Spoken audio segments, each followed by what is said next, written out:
अब दवाइयों की महंगाई से नहीं जाएगी किसी मरीज की जान। भारतीय जन औषधि केंद्र है बेहद सस्ती दवाइयों का एकमात्र संस्थान। जी हाँ, टुंडी रोड बावनटोली मोड़ स्थित भारतीय जन औषधि केंद्र, जहाँ मिलता है तमाम दवाइयों पर 15 से 70% तक की आर्थिक छूट। साथ ही यहाँ मरीजों को देखने के लिए मात्र 20 रुपए की सहायता राशि में चिकित्सक की भी सुविधा उपलब्ध है। प्रधानमंत्री भारतीय जन औषधि केंद्र के तहत पूरे देश में गरीब बेसहारा लोगों को सस्ती दवाइयाँ मिले व दवाइयों की वजह से किसी भी मरीज की जान ना जाए, जिसके लिए यह अभियान चलाया जा रहा है। एक बार सेवा का मौका अवश्य दें। किसी भी प्रकार की दवाइयों के लिए आज ही संपर्क करें। हमारा पता है बावनटोली मोड़, दीपक स्टोर के बगल में, टुंडी रोड, गिरिडीह।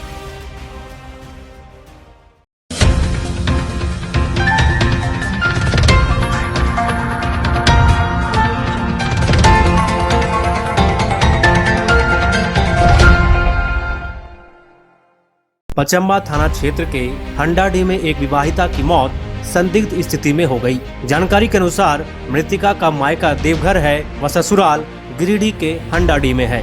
मामले को लेकर मृतिका रूबी देवी के मायके वालों में चाचा रविशंकर पांडे और पिता नकुल पांडे ने आरोपी पति विकास पांडे व ससुराल वालों पर हत्या का आरोप लगाया है। मायका पक्ष का कहना है कि हत्या के बाद आरोपी पति और ससुराल वालों ने मृतिका के शव को गिरिडीह सदर अस्पताल में गुरुवार की देर रात रखकर फरार हो गए। बताया कि मृतिका के मायके वालों को मामले की सूचना गुरुवार की देर रात को ही मिल चुका था और सूचना पाकर जब सभी पचम्बा थाना पहुंचे तो जानकारी मिली कि रूबी का शव अस्पताल में ही पड़ा हुआ है। इधर शुक्रवार की सुबह मृतिका के मायके वाले सदर अस्पताल पहुंचे और जिस किसी ने रूबी का शव पड़ा देखा तो पति और ससुराल वालों को जमकर कोसा। इधर चाचा रविशंकर और पिता नकुल पांडे का आरोप है कि हत्या आरोपी पति विकास और ससुराल वालों ने दूसरी बार मांग रहे एक 4 पहिया वाहन नहीं देने के कारण उनकी बेटी रूबी की हत्या कर दी। बताया कि रूबी के पति द्वारा पिछले कई सालों से टॉर्चर भी किया जा रहा था। इतना ही नहीं, उसे ससुराल में शौचालय में बंद कर रखा जाता था। उससे कोई मिलने जाता तो मिलने वालों को मार पीट कर भगा दिया जाता। इधर शुक्रवार को रूबी के पति और ससुराल वालों की तरफ से बयान आया कि रूबी को मिर्गी की बीमारी थी।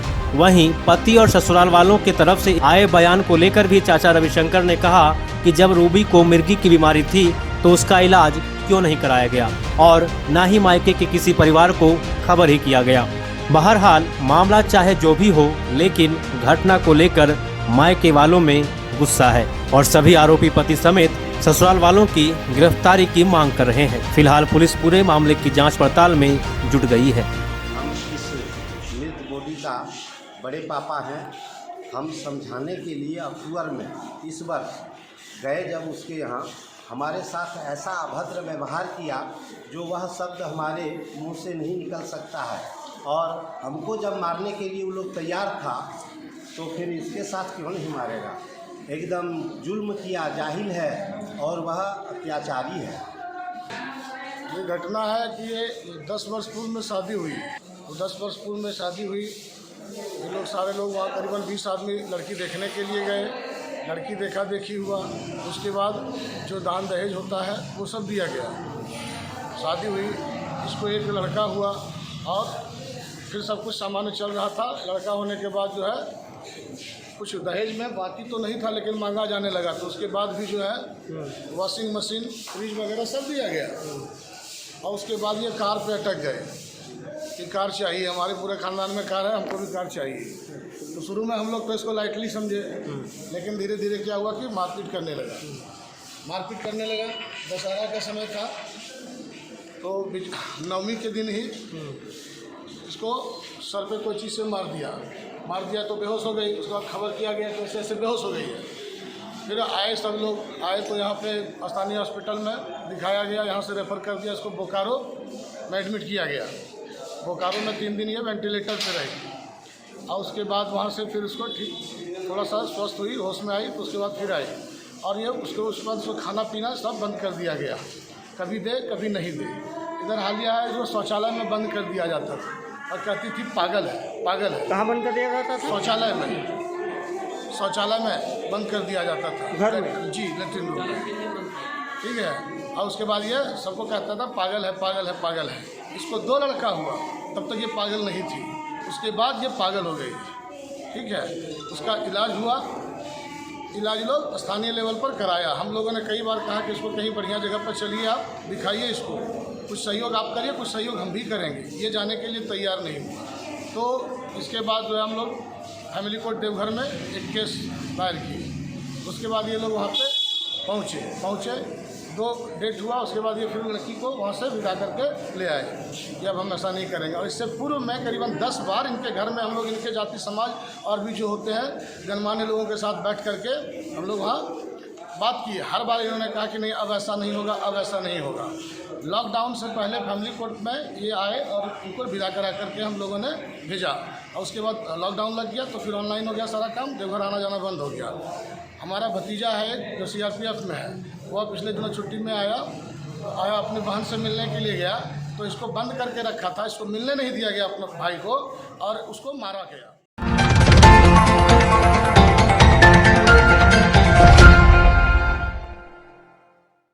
बिरनी प्रखंड अंतर्गत माखमरगो चौक से गुडीटाड़ के रास्ते मरकच्चो जाने वाली मुख्य मार्ग पर एक तेज रफ्तार मोटरसाइकिल अनियंत्रित होकर पेड़ से जा टकराई।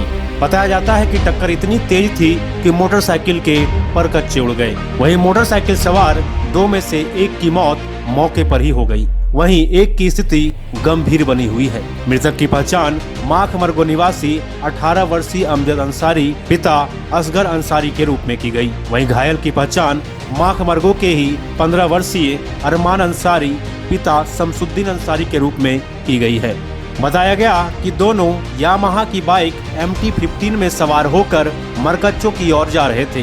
वहीं अचानक मोटरसाइकिल अनियंत्रित होकर एक पेड़ से जा टकराई। वहीं घटना स्थल पर पहुंचे स्थानीय लोगों ने आनन फानन में दोनों की गंभीर स्थिति को देखते हुए उपचार के लिए सामुदायिक स्वास्थ्य केंद्र बिरनी लाया, जहां प्रभारी चिकित्सा पदाधिकारी कुलदीप तिर्की ने एक को मृत बताया, वहीं एक की गंभीर स्थिति को देखते हुए रिम्स रेफर कर दिया।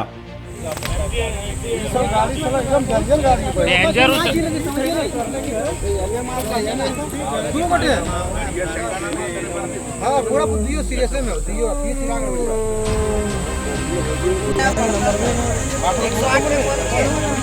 आ रहा मुकेश मोतीलाल बहुत सीरियस में है वो मुश्किल है। सीरियस एक्सीडेंट भेला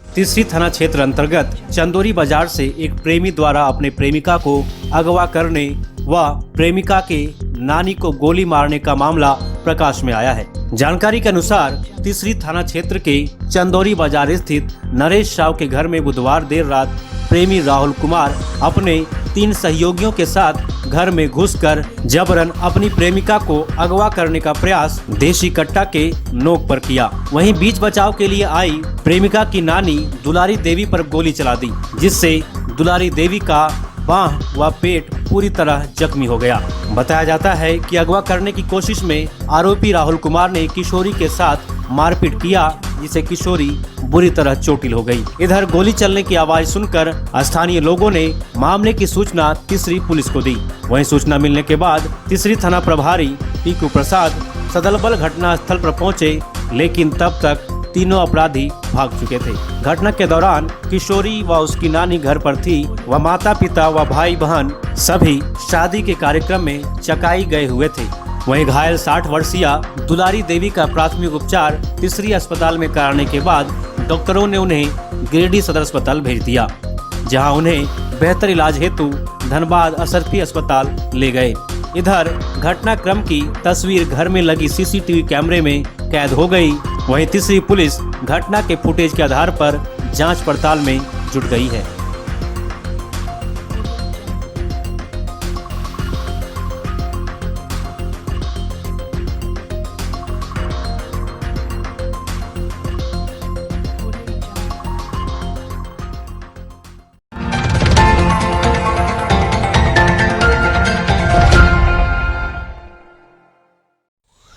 पचम्बा के रहने वाले समाज सेवी मोहम्मद इश्तियाक उर्फ लालू ने गुरुवार को गरीब, मजदूर, मजलूम, असहाय, बेवा, यतीमों के बीच साड़ी, सूट, लुंगी, कपड़े, लच्छे, सेवैयां आदि जरूरत के सामान का वितरण किया। वही मौके पर मोहम्मद इश्तियाक उर्फ लालू ने पूरे गिरिडीह शहर वासियों से यह ऐलान किया है कि जितने भी गरीब, मजदूर, मजलूम, असहाय, बेवा, यतीम है वे 27 अप्रैल से 30 अप्रैल तक उनके घर पचम्बा रॉयल इंटरनेशनल होटल आए, वे हर संभव उनकी सहायता करेंगे। आपको बता दें कि समाज सेवी इश्तियाक उर्फ लालू हर वर्ग के प्रति हमेशा हर सुख दुख में खड़े रहते हैं। वहीं सामाजिक कार्यों में भी वे बढ़ चढ़ कर हिस्सा लेते हैं।